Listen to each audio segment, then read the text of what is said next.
한국직업방송과 연합뉴스TV가 함께 만드는 취업 전문 뉴스 투데이 고용플러스입니다.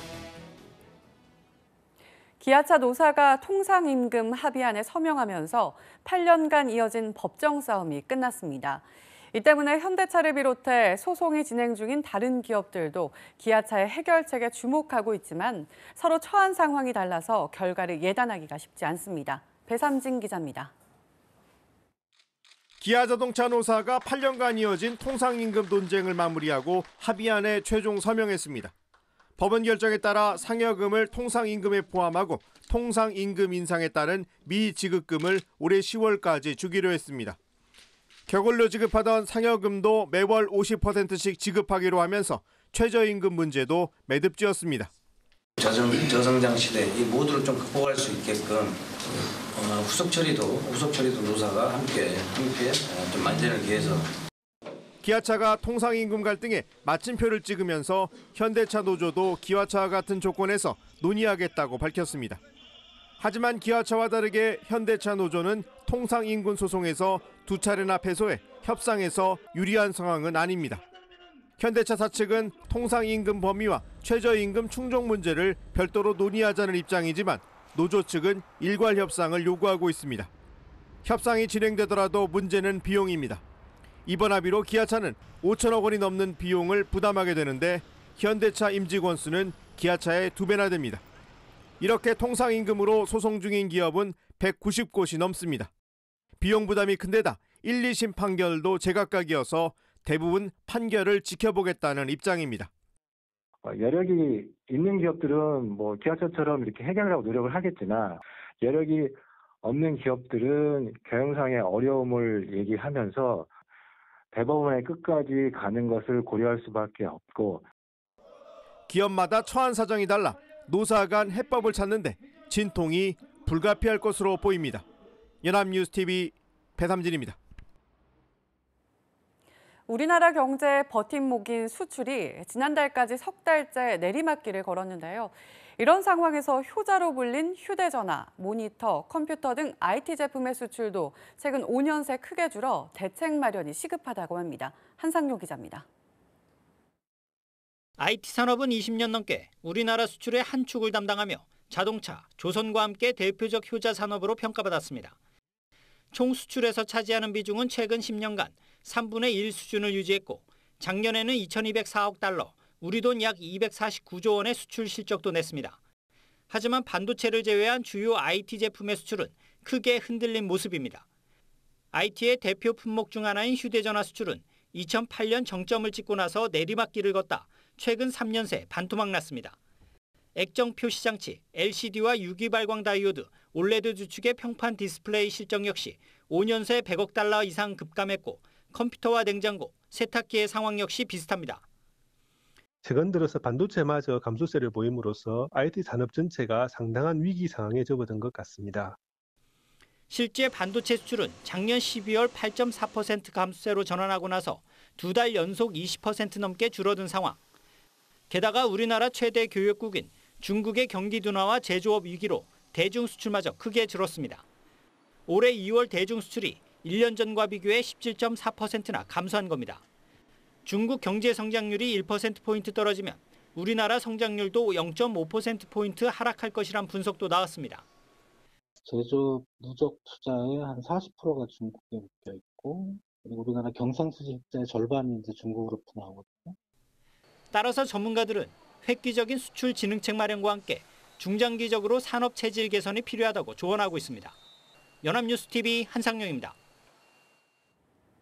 고용노동부는 오는 25일부터 온라인 청년센터에서 청년 구직활동 지원금 신청을 받습니다. 지원 대상은 기준 종이소득 120% 이하 가구의 만 18세에서 34세 청년 미취업자로 학교를 졸업하거나 중퇴한 지 2년 이내인 사람만 해당됩니다. 지원 대상자로 선정된 청년은 취업 준비 비용으로 월 50만 원 정도의 클린카드 포인트를 최대 6개월간 지원받게 됩니다. 다음 달 25일부터 아동수당이 소득과 재산에 관계없이 만 6살 미만 아동 전부에게 지급됩니다. 보건복지부는 이 같은 내용을 담은 아동수당 시행령 개정안이 국무회의를 통과했다고 밝혔습니다. 이에 따라 한 번도 아동수당을 신청하지 않은 가구는 3월 말까지 주소지 주민센터나 복지로 홈페이지 등에서 신청하면 다음 달 25일에 1월분부터 소급해 받을 수 있습니다. 이번 시행령 개정안에는 오는 9월부터는 만 6살 미만에서 만 7살 미만으로 아동수당 지급 대상을 확대하는 내용도 담겼습니다. 온라인 쇼핑의 급성장에 몇 년째 위축을 거듭해온 대형마트들이 대용량 상품을 싸게 파는 창고형 매장에 사활을 걸고 나섰습니다. 그런데 개점 경쟁이 치열해지면서 과거 기업형 슈퍼마켓이 급증할 때처럼 전통시장과 골목상권이 타격을 받는 문제가 또 반복되기 시작했습니다. 이동훈 기자입니다. 저녁 장거리를 사러 오는 시민들이 몰릴 시간이지만 전통시장 골목은 한산합니다. 최근 대형마트가 운영하는 창고형 매장이 인근에 들어서 기존에 있던 다른 업체와 경쟁을 벌이자 나타난 현상입니다. 너무 많이 이제 밀집이 되다 보니까 서로 이제 세일하고 한쪽에서 세일을 하다 보면은 또 상대방에서 또 세일을 하고 이 뭐 완전히 이제 고래 싸움에 새우등 터지는 형상. 온라인 쇼핑 급성장과 소비 패턴 양극화의 영향으로 몇 년째 매출이 줄던 대형마트들은 이렇게 대용량 상품을 싸게 파는 창고형 매장 확대에 나서고 있습니다. 업계 1위 이마트는 50개 매장을 연다는 계획이고 홈플러스는 140개 대형마트 중 80개를 창고형으로 바꿀 계획입니다. 현재 5개의 매장을 운영 중인 롯데 역시 사업 확대를 검토 중입니다. 2000년대 대형마트와 기업형 슈퍼의 급행장 때와 같은 타격을 받게 된 전통시장과 골목 상권의 소상공인들 사이에서는 월 이틀인 대형마트들의 의무 휴일을 더 늘리자는 주장까지 나옵니다. 하지만 이런 식의 규제로 전통시장과 골목 상권이 살아나기는 어렵다는 반론도 만만치 않습니다. 대형점과 중소상인의 경쟁이라기보다는 온라인과 오프라인의 경쟁으로 경쟁의 포인트가 바뀌면서 규제 효과가 달성되기 힘든 위축될 대로 위축된 전통시장과 골목 상권. 이제는 성장 한계에 봉착한 대형마트 간에 새로운 상생 방안이 필요하다는 지적입니다. 연합뉴스TV 이동훈입니다. 요새 건강을 위해 헬스장 등록하시는 분들 많으실 겁니다. 그런데 헬스장에선 값을 깎아준다며 1년치 결제를 요구하는 경우가 많죠. 이때 헬스장들의 잦은 폐업에 대비해 할부 결제가 바람직한데요. 최근에 장기 할부가 되지 않는 경우가 많습니다. 무슨 이유인지 소재영 기자가 취재했습니다. 서울 강남의 한 헬스장. 1년치를 12개월 할부로 결제할 수 있냐고 묻자 3개월까지밖에 안 된다고 설명합니다. 무이자 상승이거든요. 작년에는 저희가 5개월, 6개월 다 됐었어요. 카드 사이즈 안 된다 그런 거예요? 네. 일부 업체에선 특정 카드의 할부 거래 자체가 되지 않는 경우도 있습니다. 고객들이 할부 수수료 낼 거를 저희 가맹점 측에서 부담을 하면은 뭐 무이자를 몇 개월 주겠다 이렇게 하는데 그렇지 않고서는 이렇게 무이자 혜택이나 할부 기간 자체가 이제 짧습니다. 이처럼 카드사가 헬스장들과의 할부 계약을 꺼리는 이유는 이들 업체의 잦은 폐업 때문입니다. 할부 거래를 하면 헬스장 폐업 시 아직 지불되지 않은 부분을 고객이 되돌려받을 수 있는데 그 부담을 카드사들이 지지 않으려고 하는 겁니다. 헬스장들의 부실과 카드사들의 위험 회피에 따른 부담을 소비자들이 떠안은 셈입니다. 네, 저는 6개월 일시불로 끊었는데 폐업을 하게 되면 돈을 돌려받지 못한다고 하니까 억울한 부분이 있는 것 같아요. 소비자 당국 역시 뾰족한 수가 없다고 설명합니다. 현실적으로 카드 할부 결제를 하지 않고 헬스장이 폐업하게 되면 구제받기 어려운 실정입니다. 이 같은 피해를 막기 위해 국회에는 체육시설업자의 보증보험 의무 가입을 규정한 법률 개정안이 상정돼 있지만 1년 넘게 낮잠만 자고 있습니다. 연합뉴스TV 소재영입니다. 지난해부터 고등어와 갈치, 광어 등 수산물 가격이 큰 폭으로 떨어지고 있다는 소식이 이어지고 있습니다. 하지만 소비자들의 체감도는 낮다는데 왜 그런지 이진우 기자가 알아봤습니다. 서울의 한 대형마트의 수산물 코너. 국내산 고등어와 갈치, 광어부터 외국산 연어까지 없는 게 없습니다. 가격을 보면 고등어 한 마리에 6,480원, 갈치는 한 마리에 29,800원이고 광어에는 100g당 10,000원 정도입니다. 최근 수입산 수요가 늘면서 국내산 수산물 가격도 줄줄이 떨어지고 있지만 소비자들의 체감도는 낮은 수준. 뉴스에서 매스컴에서 많이 떠졌다 그래도 막상 와서 보면 고등어 같은 게 너무 비싸고 주부들은 시장 보기가 사실 두려워요. 그전까지. 한국해양수산개발원에 따르면 고등어와 갈치, 광어 등 국내 주요 수산물 산지 가격은 큰 폭으로 떨어졌습니다.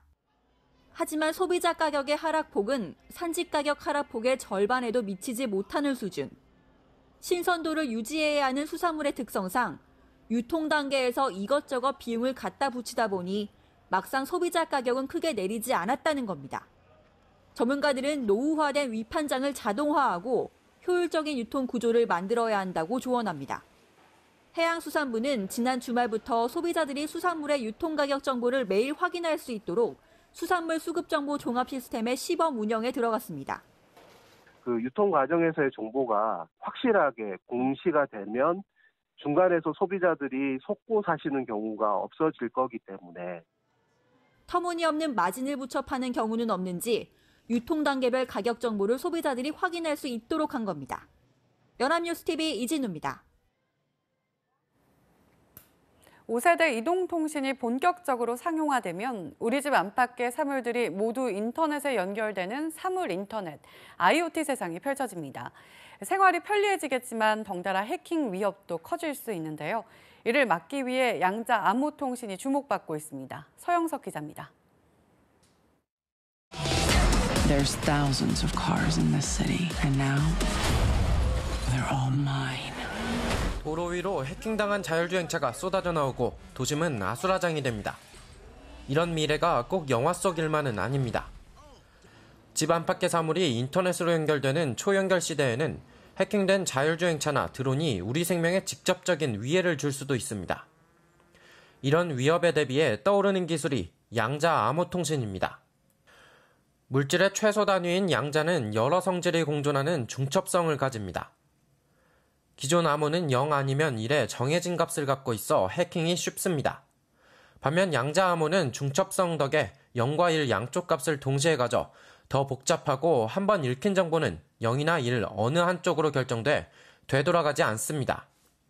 비정상적으로 중첩성이 사라지면 해킹 시도로 간주하고 즉시 차단해버릴 수 있는 겁니다. 그 제3자와 통신을 할 때 그 암호 키를 서로 공유해야 하는데 그 암호 키를 가장 안전하게 전달할 수 있는 방법이 양자 암호키 분배 방식이라고. 5G 통신망에 먼저 적용된 이 기술은 표준화 과정을 거쳐 개인들이 갖고 있는 단말기 속에도 들어갈 예정입니다. 초연결 시대를 앞두고 넘쳐나는 데이터를 안전하게 사용하기 위한 첫걸음이 이제 시작됐습니다. 연합뉴스TV 서영석입니다.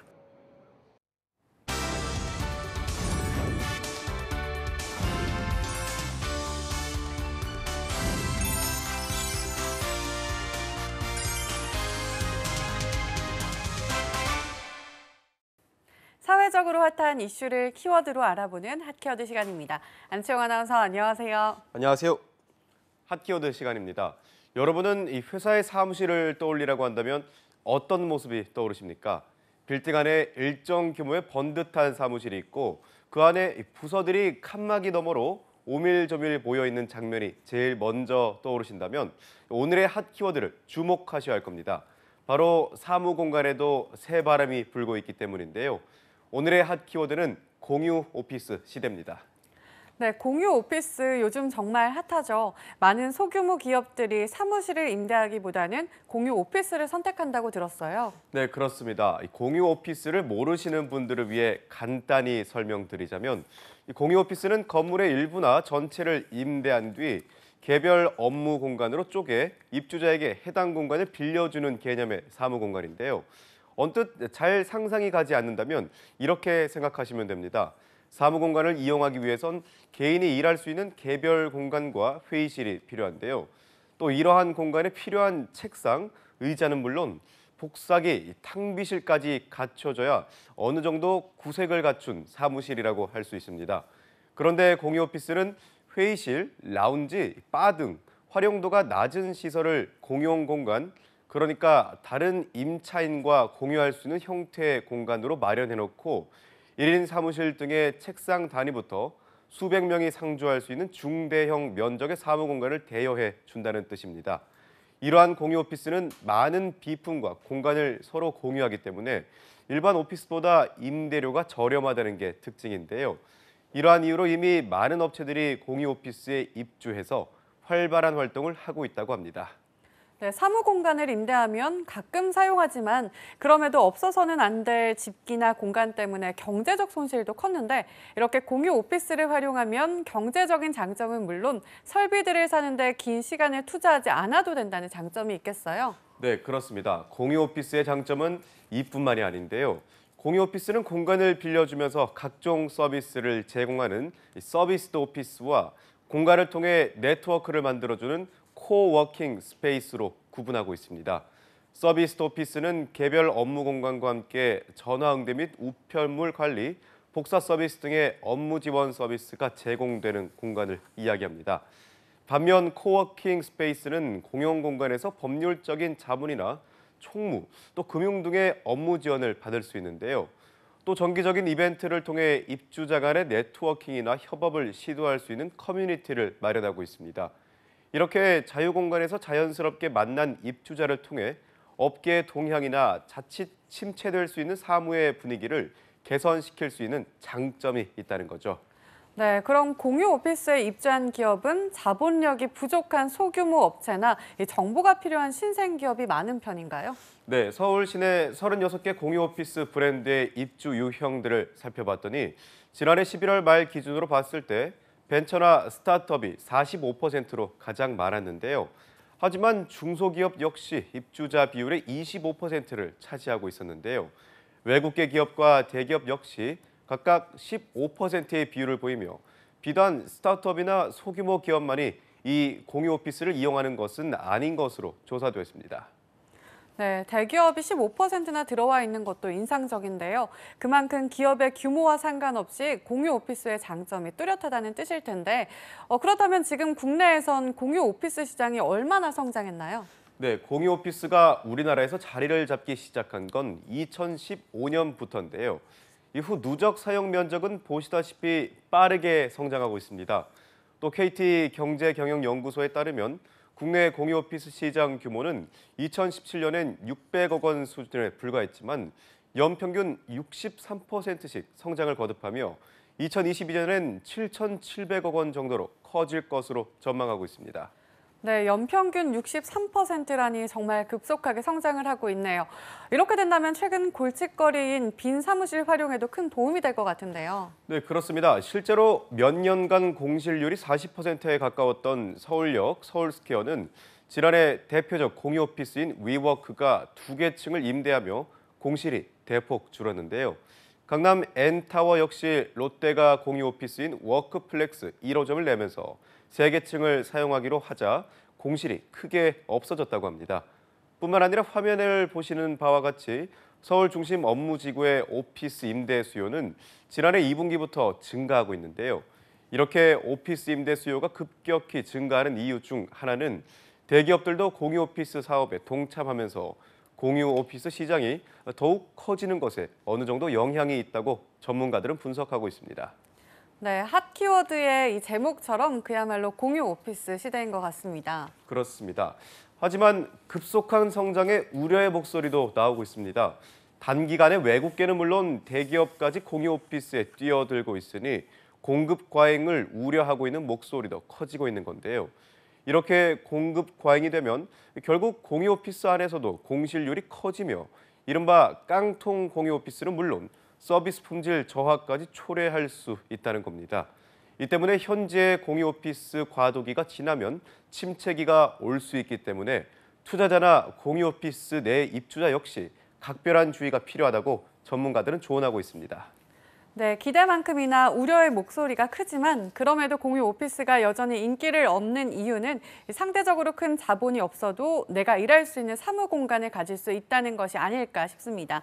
지금은 공유 오피스 시대, 이를 통해 많은 입주자들이 꿈을 키우고 또 그 꿈이 각자의 업계에 활력을 불어넣는데 이바지할 수 있길 희망해 보겠습니다. 지금까지 핫키워드 안총 아나운서였습니다. 고맙습니다. 고맙습니다.